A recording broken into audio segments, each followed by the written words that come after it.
अस्सलाम वालेकुम एवरीवन, कैसे हैं आप सब। आज की आपकी video complete information about DElEd BTC course के बारे में है। आप सभी के ज़्यादातर कमेंट्स आ रहे थे न्यू स्टूडेंट्स के कि मैम डीएलएड कोर्स क्या होता है, ठीक है। इसमें एज कितनी चाहिए, ईयर कितने साल का होता है, इसकी क्या एलिजिबिलिटी है, क्या फीस है, इसमें स्कॉलरशिप आती है नहीं आती है, ठीक है। और कुछ बच्चों के क्वेश्चंस थे कि मैम उर्दू से डीएलएड कैसे करें। तो आपके मैंने जब कमेंट्स देखे तो मुझे ये वीडियो लगा कि इस वीडियो के थ्रू आपके सभी डाउट्स जितने भी हैं इंशाल्लाह वो क्लियर हो जाएंगे। अगर इसके बाद भी वीडियो को देखने के बाद आपको कोई डाउट रह जाता है तो आप मुझे कमेंट्स करिएगा, इंशाल्लाह मैं आपका रिप्लाई ज़रूर करूँगी, ठीक है। देखिए, जैसे आप सभी जानते हैं कि आप सभी का अभी रजिस्ट्रेशन हुआ था 24-25 के लिए।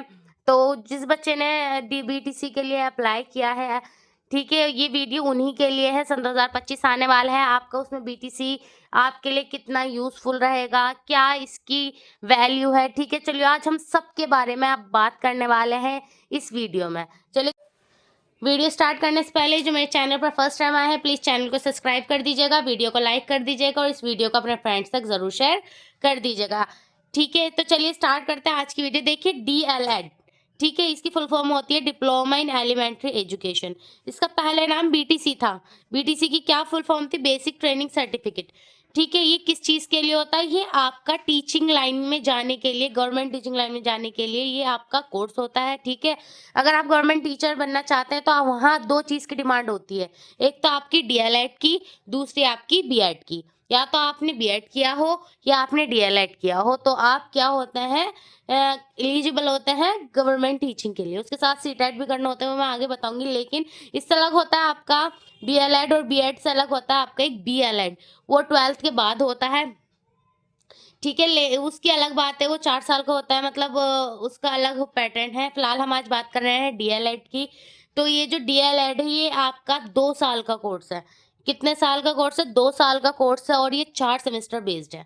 इसमें 4 सेमेस्टर होते हैं और इसमें आपको हर सेमेस्टर में क्या सब्जेक्ट्स होते हैं सब मैं आपको अभी डिटेल में एक-एक करके बताऊँगी, ठीक है। और एक क्वेश्चन ये भी था बच्चों का कि मैम जैसे हम पोस्ट ग्रेजुएशन वगैरह क्या होता है प्राइवेट कर लेते हैं, ऐसे हम डीएलएड को प्राइवेट कर सकते हैं? नहीं, आप इसे प्राइवेट नहीं कर सकते क्योंकि एक रेगुलर कोर्स है, ठीक है।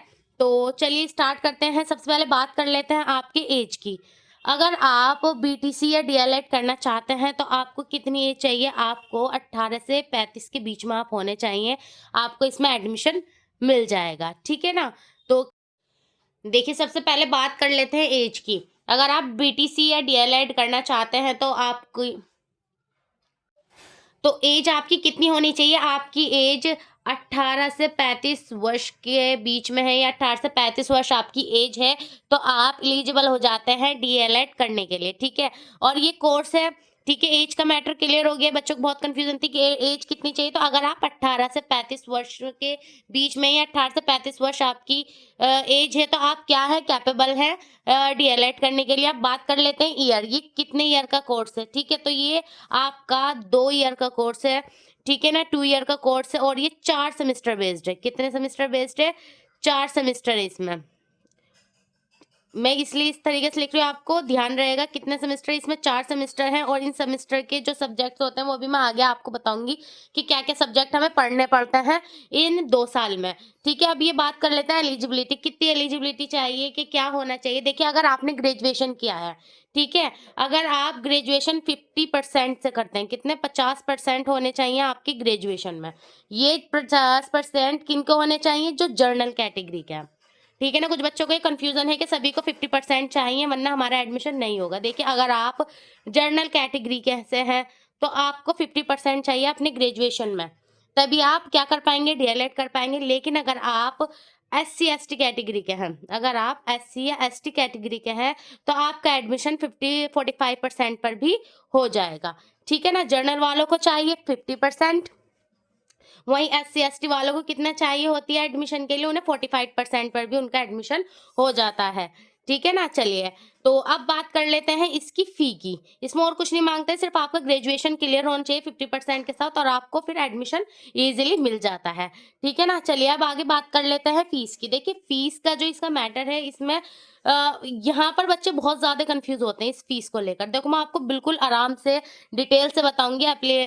जब आप रजिस्ट्रेशन करने गए होंगे, अपने फॉर्म आपने अप्लाई किया होगा, तो उसमें कितनी फीस लगती है आपकी और आगे आपको पूरे ईयर में कितनी ओवरऑल फीस देनी होगी। तो चलिए बात करते हैं, सबसे पहले आपने जो एप्लीकेशन फ़ी की होगी, यानी कि आपने रजिस्ट्रेशन कराया होगा, तो उसमें आपको जनरल कैटेगरी वाले जितने बच्चे हैं, जनरल कैटेगरी, ओबीसी और ईडब्ल्यूएस कैटेगरी के जितने भी बच्चे हैं, उनको तो जो ये आपने रजिस्ट्रेशन किया है, किसकी? रजिस्ट्रेशन की। रजिस्ट्रेशन फी 600 रुपए फिल करनी होती है। कितने रुपए फिल करनी होगी? 600 रुपए। और वहीं एससी एसटी जो कैटेगरी के बच्चे हैं, एससी और एसटी कैटेगरी के बच्चे हैं, उनको इस फॉर्म को फिल करने के लिए कितने रुपए में इनका फॉर्म फिल हुआ है? ये 400 रुपए में इनका ये रजिस्ट्रेशन फॉर्म फिल होता है। और वहीं फिजिकल हैंडीकैप जो होते हैं आपके, फिजिकल हैंडीकैप जितने भी आपके स्टूडेंट्स हैं, उनका ये फॉर्म 100 रुपीज़ में फिल होता है। ये तो कर ली है हमने किसकी बात? जो आपका रजिस्ट्रेशन हुआ था। अब बात करते हैं आपकी कि आपको इस कोर्स को करने के लिए कितनी फी देनी होती है। देखिए, चलिए तो मैं आपको फी का पूरा प्रोसेस बता देती हूँ, आपकी फीस का कि आपको 2 साल में कितनी फीस देनी होती है। देखिए, अगर आपकी मेरिट अच्छी बनती है, अच्छी मेरिट बनने से मुराद है कि अगर आपकी परसेंटेज बहुत हाई जाती है, ठीक है, बहुत अच्छी परसेंटेज जाती है, तो आपको क्या मिल जाता है? आपको गवर्नमेंट कॉलेज मिल जाता है। आपकी गवर्नमेंट कॉलेज की पर ईयर फी कितनी है? 10,200 रुपये आपकी फीस है। ठीक है, पर ईयर गवर्नमेंट कॉलेज की। ठीक है, और वहीं आपकी प्राइवेट कॉलेज की पर ईयर 41,000 फीस है। चलिए मैं आपको पूरा एक लिखकर समझाती हूँ, जिससे आपको बहुत अच्छे से ध्यान रहेगा। देखिए, गवर्नमेंट कॉलेज, जितने भी आपके गवर्नमेंट कॉलेजेस हैं, ये 2 साल का कोर्स होता है। ठीक है, पर ईयर जो आपकी फीस जाती है, पर ईयर जो फी है वो है आपकी 10,200। ठीक है ना? ये आपकी पर ईयर फीस होती है। और ये 2 साल का कोर्स है आपका, तो सीधा सा ये 2 साल के आपके हो जाएँगे, 2 ईयर के, ये 20,400 रुपए ये आपकी पूरे साल की फीस होती है गवर्नमेंट कॉलेज की। ठीक है? वहीं कुछ बच्चे कुछ क्या ज़्यादातर बच्चे जिनको गवर्नमेंट कॉलेज नहीं मिलता है, जिनकी अच्छी कट ऑफ नहीं जाती है, वो करते हैं प्राइवेट कॉलेज से अपना डीएलएड। तो ठीक है, चलिए अब मैं आपको बता देती हूँ प्राइवेट कॉलेज। देखिए, प्राइवेट कॉलेज की जो फीस होती है, इसमें आपका अच्छे खासे पैसे जाते हैं। ठीक है ना? प्राइवेट कॉलेज फी देखिए, इसमें पर ईयर ये जो आपका 1 साल की फीस होती है, वो कितनी होती है? प्राइवेट कॉलेज की फीस होती है आपकी पर ईयर 41,000 रुपए। ठीक है, यानी कि आपके इसके 2 साल के कितने हो जाएंगे? 2 ईयर के इसके आपके सीधे से हो जाएंगे 82,000 रुपए। ठीक है, ये 82,000 वो है जो आपकी कॉलेज फीस वगैरह होती है। इससे अलग आपके कॉलेज वाले अलग आपको खर्चा, वैसे मैं अपना बिल्कुल पर्सनल फ्री का आपसे बता रही हूँ जो मैंने किया था, उससे अलग आपके कभी एग्जाम फॉर्म में पैसे जाते हैं। ठीक है, एग्जाम फॉर्म के अलग और आप प्लस कर लो इसमें, तो ये सीधा सा आपका कोर्स 85,000 में बैठता है। ठीक है ना? तो इसे आप अगर आप प्राइवेट कॉलेज से करेंगे तो आपके इतने में बैठ जाएगा।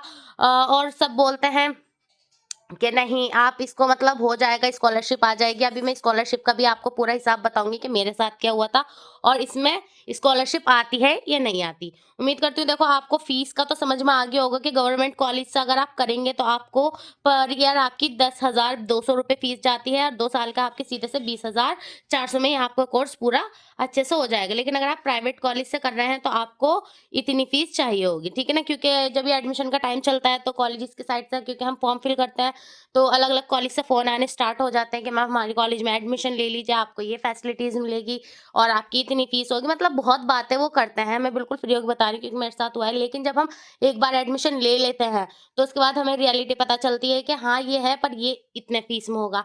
अगर बुक चाहिए तो इस बुक के लिए इतना पे करना होगा, ये फीस इतनी है, लेकिन अलग-अलग चीज़ के लिए आपको सब पे आपका करना होता है। मैं बिल्कुल फ्री ऑफ इसलिए बता रही हूँ, जिससे आपको आइडिया रहे कि मैम ने इतने बताए थे, हमारे तो भाई इतने चले गए। नहीं, मैं आपको बिल्कुल फ्री होके बता रही हूँ, मैंने प्राइवेट कॉलेज से किया है और मेरी भी इतनी फीस लगी है। ठीक है, चलिए अब मैं आपको एक चीज़ और बता देती हूँ कि कुछ कॉलेजेस में मैंने सुना है एससी-एसटी के लिए फ्री भी होता है कोर्स, ठीक है?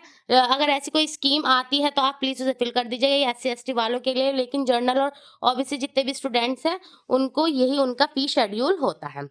ठीक है, चलिए अब मैं आगे बात कर लेते हैं अपने नेक्स्ट टॉपिक की। देखिए, अब बात कर लेते हैं फीस के बाद आपकी डिप्लोमा की। ये डिप्लोमा कोर्स है आपका, ठीक है ना? ये डिप्लोमा कोर्स बच्चे कुछ भी ये बोलते हैं कि मैम डिप्लोमा कब तक आता है डीएलएड करने के बाद? देखिए, डिप्लोमा आपका 2 साल बाद आता है, ठीक है? पर बच्चों को ये लगता है खाली सिर्फ डिप्लोमा आता है, ऐसा नहीं है। मान लीजिए ये 4 सेमेस्टर का कोर्स है आपका, ठीक है ना? 4 सेमेस्टर का कोर्स है, जब आपका फर्स्ट सेमेस्टर कंप्लीट हो जाता है तो उसके आपके 2 या 3 मंथ बाद आपका रिजल्ट आता है। अब आप कहेंगे मैम इतने लेट, हाँ, इसका रिजल्ट इतना ही लेट कर देते हैं ये, ठीक है? ऐसा लगता है कभी-कभार कि अब रिजल्ट आया, अब उसके 2 मंथ बाद आपके सेकंड सेमेस्टर के एग्ज़ाम रहता है। तो अगर आपका आप एग्ज़ाम दे देते हैं जब, तो उसके बाद फ्री नहीं होना है, ये मत सोचिएगा कि अब तो हमारे पास बहुत टाइम है, रिजल्ट आने के बाद पढ़ाई करेंगे, इसमें इतना टाइम नहीं देते हैं ये, ठीक है? तो अपनी प्रिपरेशन अच्छे से आप रखिएगा। चलिए मैं आपको बिल्कुल फ्री होके बता रही हूँ, देखिए ये है आपका डिप्लोमा। डिप्लोमा क्या होता है? ये 2 साल बाद आपको मिल जाएगा, लेकिन अगर आपने फर्स्ट सेमेस्टर अपना क्लियर कर लिया है, ठीक है? तो जब आप सेकंड सेमेस्टर का आपका रिजल्ट आता है तो फर्स्ट सेमेस्टर की मार्कशीट आपको तब मिलती है। यह मार्कशीट आपको लेनी होती है अपने कॉलेज से। आपको कहीं नहीं जाना है कि यहाँ से हमें इस लिंक से मिल जाएगा या वेबसाइट, ऐसा कुछ नहीं है। आपकी मार्कशीट आपकी कॉलेजेस में ही आते हैं, आपके कॉलेज वाले आपको फ़ोन करते हैं आपकी मार्कशीट के लिए, ठीक है? आपको वहाँ से एवरी सेमेस्टर क्या लेनी होती है? अपनी मार्कशीट लेनी होती है। जब आपके चारों सेमेस्टर कंप्लीट हो जाते हैं तो आपकी चारों मार्कशीट आ जाती हैं। उसके 2 साल बाद आपका क्या आता है? आपका डिप्लोमा आ जाता है। तो उम्मीद करती हूँ ये जो डिप्लोमा को लेकर आपको इतनी ज़्यादा प्रॉब्लम्स हो रही थी वो क्लियर हो गई होंगी। ठीक है, चलिए अब बात कर लेते हैं देखिए स्कॉलरशिप की। स्कॉलरशिप के ऊपर बच्चे बहुत ज़्यादा क्या करते हैं, बिलीव करते हैं और अपना एडमिशन ले लेते हैं कि इस ईयर की तो हमने फीस हमने कर रखी है मैम, अब आगे हमारी स्कॉलरशिप आएगी और हम आगे का ईयर उससे फिल कर देंगे। देखिए मैं आपको इसलिए बता रही हूँ कि ये मत सोचिएगा कि हमने फर्स्ट सेमेस्टर की फीस के पे कर रखे हैं, पैसे हम पर हैं, हम एडमिशन ले लें, नेक्स्ट ईयर की जो फीस होगी हम अपनी स्कॉलरशिप से फिल कर देंगे। देखिए मेरी स्कॉलरशिप नहीं आई थी और ऐसा नहीं है मेरी परसेंटेज अच्छी नहीं थी, मेरी काफ़ी अच्छी परसेंटेज थी, सब चीज़ थी, लेकिन मेरी दोनों ही साल में कोई स्कॉलरशिप नहीं आई है। ठीक है ना? अगर फिर भी आती है, वैसे ऐसा नहीं है आती होगी, लेकिन मैं अपना पर्सनल एक्सपीरियंस बता रही हूँ, मेरी तो कोई स्कॉलरशिप नहीं आई थी और मेरे जितने फ्रेंड्स थे उनकी भी स्कॉलरशिप नहीं आई थी। ठीक है ना? और मैं पुरानी इतनी ज़्यादा पुरानी मैं स्टूडेंट नहीं हूँ, मैंने भी अभी किया है, ये हाल-फिलहाल में ही आपका डिप्लोमा का कोर्स अभी कंप्लीट किया है। ठीक है? तो स्कॉलरशिप के ऊपर बच्चों बिल्कुल भी डिपेंड नहीं रहना, अपना इतना बनाकर चलना हिसाब के आगे की फीस आप करके रख सकें। ठीक है? ऐसे नहीं होता है, मैं आपको डरा नहीं रही हूँ कि फीस नहीं होता, एडमिशन मत लो। ऐसा कुछ नहीं है, मैंने भी डीएलएड किया है और मैंने किस तरीके से किया है, मैं तो खुद जॉब करती थी प्राइवेट, वहाँ की फीस मैंने यहाँ पर, हाँ, कॉलेज वाले इतना कर देते हैं, आपकी इंस्टॉलमेंट बना देते हैं। मैंने अपने इंस्टॉलमेंट के अकॉर्डिंग फीस दी है कि सर फर्स्ट इंस्टॉलमेंट में आपको मैं 10,000 दे दूँगी, सेकंड इंस्टॉलमेंट में मैं आपको इतने दे दूँगी, ठीक है ना? इस तरीके से मैंने इंस्टॉलमेंट अपनी बाँध ली थी। तो वैसे कॉलेज वाले हमें काफ़ी हेल्प भी करते हैं, ऐसी बात नहीं है। जो प्राइवेट कॉलेज वाले होते हैं, हमारी काफ़ी हेल्प मेरी की है मेरे टीचर्स ने। तो आप अपने कॉलेज से बॉन्ड अच्छे से बना के रखिएगा और स्कॉलरशिप पर प्लीज़ डिपेंड नहीं रहिएगा। अपनी फीस अपने अकॉर्डिंग लेकर चलिएगा। नेक्स्ट बात आ जाती है आपका पैटर्न। देखिए पैटर्न में आता है आपका सिलेबस। इसे मैं आपको बिल्कुल डिटेल में बताऊँगी। 4 सेमेस्टर होते हैं, 4 सेमेस्टर में क्या-क्या सिलेबस होता है और इसी में ही आपका वो क्वेश्चन भी क्लियर हो जाएगा जो बच्चे बोल रहे थे कि मैम डीएलएड से उर्दू कैसे करें?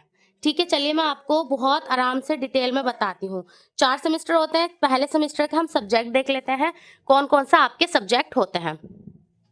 देखिए आपके फर्स्ट सेमेस्टर के जो भी सब्जेक्ट्स होते हैं वो ये हैं। सबसे पहला आपका जो फर्स्ट सेमेस्टर होता है उसमें आपको 8 सब्जेक्ट मिलते हैं, ठीक है? वो कौन-कौन से होते हैं? देखिए पहला तो होता है बाल विकास। बाल विकास, दूसरा होता है आपका शिक्षण अधिगम के सिद्धांत, तीसरा आपका विज्ञान होता है, जो होता है आपका गणित होता है। गणित मैथ्स बहुत ज़्यादा इसमें अच्छी खासी लेवल की आती है, ये मत सोचिएगा बहुत ईज़ी सी आएगी, ये कि बोल देते हैं कि इसका लेवल 6-7 का होगा, ऐसा कुछ नहीं है। मैथ्स बहुत अच्छी आती है इसमें, तो इसकी प्रिपरेशन बहुत अच्छे से करिएगा। सामाजिक अध्ययन, फिर आता है आपकी हिंदी। देखिए ये है आपका क्वेश्चन जो आप बहुत ज़्यादा कन्फ्यूज़ हो रहे थे कि मैम हम डीएलएड से उर्दू कैसे करें? यहाँ आपको चॉइस मिलती है संस्कृत और उर्दू में से। जो बच्चे डीएलएड उर्दू से करना चाहते हैं वो यहाँ पर अपना उर्दू फिल करें, ठीक है ना। बाद में ये होता है कि मैम हमने तो उर्दू फिल की थी, हमारी संस्कृत में आ गई, हमने संस्कृत फिल की थी, हमें उर्दू मिल गई। तो ये जब आप फॉर्म फिल करें बहुत अच्छे से करें, क्योंकि इसमें करेक्शन का भी मौका नहीं मिलता है आपको डीएलएड में। ठीक है ना। जब आपने फॉर्म फिल किया और रजिस्ट्रेशन किया तो उसे बहुत अच्छे से देखिएगा कि आपने क्या क्या चीज़ फिल की है। ठीक है। जब कॉलेज वाले आपको बुलाएंगे एडमिशन के टाइम, मतलब अपना सब्जेक्ट बहुत अच्छे से एक बार चेक कर लीजिएगा, रीचेक कर लीजिएगा कि हमने वहाँ संस्कृत फिल की है या उर्दू फिल की है। नेक्स्ट सब्जेक्ट होता है आपका कंप्यूटर। ठीक है ना। ये थे फर्स्ट सेमेस्टर के सब्जेक्ट, कुछ चेंज नहीं होता है। ठीक है ना। इसमें ये डीएलएड ऐसा सब्जेक्ट है आपका, ऐसा डिप्लोमे का कोर्स है कि इसमें आपको सब सब्जेक्ट पढ़ने होते हैं। अभी मैं आपको सेकंड सेमेस्टर में भी दिखाऊंगी कि आपको कौन कौन से कोर्स हैं। देखिए ये तो है आपके फर्स्ट सेमेस्टर के सभी सब्जेक्ट। उम्मीद करती हूँ आपको ये वीडियो बहुत ज़्यादा यूजफुल लग रही होगी। अगर अभी भी कुछ डाउट रह जाता है तो बच्चों प्लीज़ मुझे कमेंट्स कर दीजिएगा, मैं आपके कमेंट्स के थ्रू आपका रिप्लाई कर दूंगी। चलिए सेकंड सेमेस्टर जो है आपका, उसका सिलेबस, उसके सब्जेक्ट देख लेते हैं। ये है आपका सेकंड सेमेस्टर। यहाँ से जब आप सेकंड सेमेस्टर में आएंगे तो वहाँ आपको फर्स्ट सेमेस्टर में आपने 8 सब्जेक्ट होते हैं, सेकंड सेमेस्टर में आपके 7 सब्जेक्ट होते हैं। देखिए फर्स्ट सब्जेक्ट है आपका वर्तमान भारतीय समाज एवं प्रारंभिक शिक्षा। सेकंड है आपका सब्जेक्ट प्रारंभिक शिक्षा के नवीन प्रयास। अब आप सोच रहे होंगे मैम किस अलग अलग टाइप के मतलब सब्जेक्ट्स हैं ये, तो जब आप पढ़ेंगे तो बहुत इतने टफ नहीं होते, ईजी होते हैं, बहुत अच्छा लगता है इन्हें पढ़ना, मतलब बहुत ईजिली आप इन्हें आराम से कर पाओगे। ठीक है। फिर आता है आपका विज्ञान, गणित, सामाजिक अध्ययन, हिंदी और अंग्रेजी। देखिए सेकंड सेमेस्टर, ये बहुत इंपॉर्टेंट बात है, प्लीज ध्यान से सुनिएगा।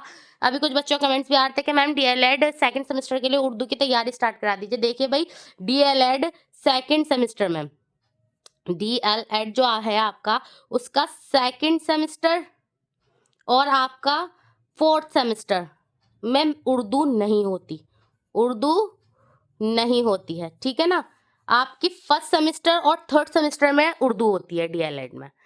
सेकंड सेमेस्टर और फोर्थ सेमेस्टर में उर्दू नहीं होती, उसकी जगह क्या होता है, अंग्रेजी होती है, यानी कि आपकी इंग्लिश सब्जेक्ट होता है। ठीक है। तो आपको समझ आ रहा होगा कि मैं क्या बताना चाह रही हूँ, और आप उर्दू को लेकर इतने ज़्यादा परेशान नहीं होइएगा, वो भी मैं अभी आपको बताऊंगी कि आपको डीएलएड उर्दू की तैयारी कहाँ से करनी है और सब्जेक्ट के लिए आप कौन से चैनल से अच्छे से अपनी प्रिपरेशन कर सकते हैं, मैंने कहाँ से की थी, मैं सब आपको डिटेल में अच्छे से एक एक चीज़ समझाऊंगी। तो ये था आपके सेकेंड सेमेस्टर का सिलेबस यानी कि सब्जेक्ट। चलिए अब मैं आपको दिखा देती हूँ थर्ड सेमेस्टर। ये है आपका, देखिए आपका थर्ड सेमेस्टर का सिलेबस है। पहला सब्जेक्ट है इसमें शैक्षिक मूल्यांकन, क्रियात्मक शोध एवं नवाचार, ये आपका पहला सब्जेक्ट रहेगा। ठीक है। सेकंड सब्जेक्ट है आपका समावेशी शिक्षा। तीसरा सब्जेक्ट होगा आपका विज्ञान। पांचवा सब्जेक्ट वही गणित। गणित ये जो मैथ्स और साइंस है ये आपको चारों सेमेस्टर में मिलेगी। ठीक है ना। ऐसी हिंदी आपको 4 सेमेस्टर में मिलेगी। सिर्फ इंग्लिश और उर्दू में क्या होता है, इंग्लिश, उर्दू और कंप्यूटर ये 2 सेमेस्टर में रहता है, 2 सेमेस्टर में नहीं होता है। ठीक है। आगे आता है आपका सामाजिक अध्ययन, फिर हिंदी, यहाँ आ जाती है आपकी उर्दू। कौन सा सेमेस्टर में, थर्ड सेमेस्टर में। थर्ड सेमेस्टर में आपको उर्दू होती है। ठीक है। उर्दू और संस्कृत, जिस बच्चे ने संस्कृत फिल किया है वो संस्कृत का पेपर देते हैं, जिसने उर्दू फिल किया है वो उर्दू का। फिर आ जाता है आपका कंप्यूटर शिक्षा यानी कि कंप्यूटर। ठीक है। ये तो है आपका थर्ड सेमेस्टर। चलिए बात करते हैं आप फोर्थ सेमेस्टर की। देखिए ये है आपका फोर्थ सेमेस्टर का मतलब सब्जेक्ट्स, आपका सिलेबस क्या होता है। चलिए फोर्थ सेमेस्टर को और देख लेते हैं। इसका पहला सब्जेक्ट होता है आरंभिक स्तर पर भाषा एवं गणित के पठन लेखन क्षमता का विकास, ये आपका पहला सब्जेक्ट है। सेकंड सब्जेक्ट है आपका शैक्षिक प्रबंधन एवं प्रशासन।